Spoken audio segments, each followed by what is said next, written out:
ఏలూరు ప్రజలకు good news చెప్పింది railway శాఖ. ఆగస్టు 25 నుంచి వందే భారత్ ట్రైన్లు ఏలూరులో ఆగుతుందని ప్రకటించింది.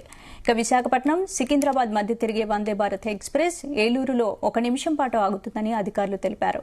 ఈ సందర్భంగా రైల్వే శాఖ అధికారులకు ఏలూరు ఎంపీ పుట్ట మహేష్ యాదవ్ ప్రత్యేకంగా ధన్యవాదాలు తెలిపారు. వందే భారత్ రైలు సౌకర్యాన్ని వినియోగించుకోవాలని ఏలూరు ప్రజలను కోరారు.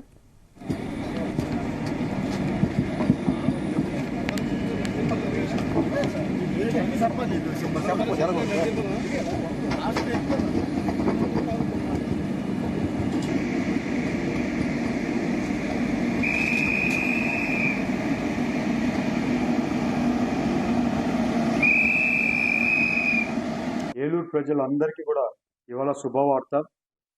25వ తారీఖు నుంచి వందే భారత్ స్టాప్ ఓవర్ మన ఏలూరులో కూడా ఉండబోతుంది. ఇది ఏలూరు ప్రజలకి ఎంతో అడ్వాంటేజ్.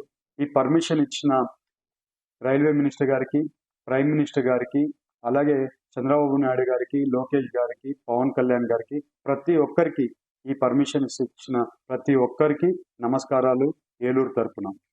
ఇవాళ ఏలూరులో మనకి వందే భారత్ రావడం వల్ల ఎంతో అడ్వాంటేజ్ ఉంది. ఎకనామికల్ గ్రోత్ అయినా కానివ్వండి, అలాగే యువతకి ఉద్యోగాలకు పోవడానికైనా కానివ్వండి, లేకుంటే చదువుకోవడానికి పోవడానికైనా కానివ్వండి, పండగలకి ఊర్లకు రావడానికైనా కానివ్వండి, అలాగే బిజినెస్ల మీద హైదరాబాద్కైనా వైజాగ్ పోవడానికైనా కానివ్వండి, ప్రతి ఒక్కటి ఎకనామికల్ గా గ్రోత్ కి ప్రతి ఒక్కరికి అడ్వాంటేజ్ ఉంటుంది ఏలూరు వందే భారత్ స్టాప్ ఓవర్ ఏలూరులో.